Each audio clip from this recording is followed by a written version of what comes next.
navegavam os discípulos com Jesus, quando de repente o mar se enfureceu. Cristo descansava quando alguém o tocou, salva-nos para não morrermos no mar.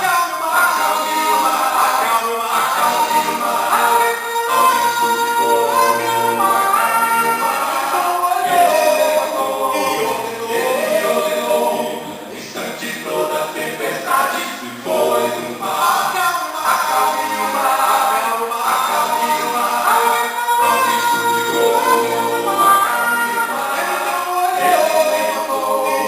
Ele ordenou, instante toda a tempestade foi no mar. Todos se olharam e alguém perguntou: esse que até o grande mar acalmou, logo o chamou de homens de pouca fé.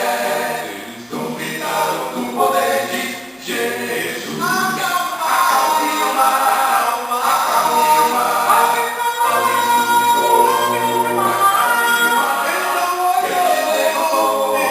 Ele ordenou, no instante toda a tempestade foi do mar. Acalme o mar, acalme o mar. Alguém suplicou,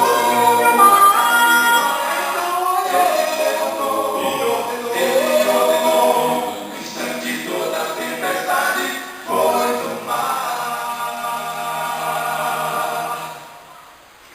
Acalme